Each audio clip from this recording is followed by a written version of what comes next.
राष्ट्रवादी शरदचंद्र पवार पक्षानं फेसबुकवरून काही गंभीर आरोप केलेत। बारामती मतदानाच्या दिवशी अनेक गैरप्रकार घडल्याचा आरोप त्यांनी केलाय।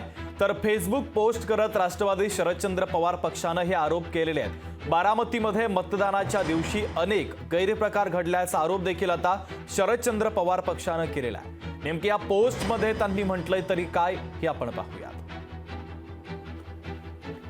नमस्कार, मी तुमची बारामती, या राज्याची एक भगिनी। लोकसभा मतदारसंघांना आजपर्यंत अनेक निवडणुका पाहिल्या, पण काल जे काही घडलं ते माझ्यासाठी फार नवीन आणि वेदनादायी होतं। परंतु काल मात्र आदर्श आचारसंहिता ही वासनात गुंडाळण्याचं काम सत्ताधारी पक्षाकडून करण्यात आलं। भारताच्या इतिहासामध्ये आतापर्यंत कधीच कुठलीही सहकारी बँक रात्रभर सुरू नव्हती, पण मतदानाच्या आदल्या दिवशी माझ्या मतदारसंघातील वेल्हे इथली पुणे जिल्हा मध्यवर्ती सहकारी बँक रात्रभर सुरू होती।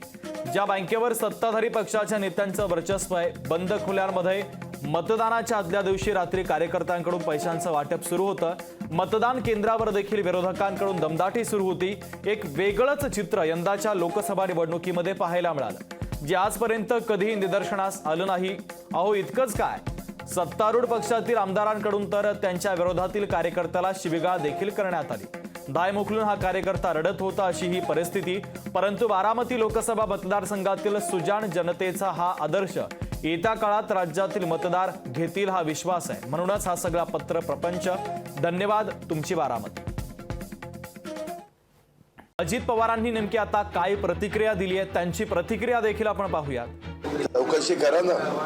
PDCC bank, bank of India, bank of Maharashtra, जे कोणी उघडाचे सीसीटीव्ही सगळ्याच बँकेमध्ये असतात। सीसीटीव्ही मध्ये बघा, कुणी उघडली त्याच्या संदर्भामध्ये त्यांच्यावर कारवाई करा।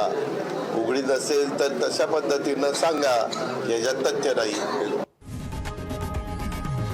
लोकशाही मराठी ऐका, पहा, जागरूक रहा।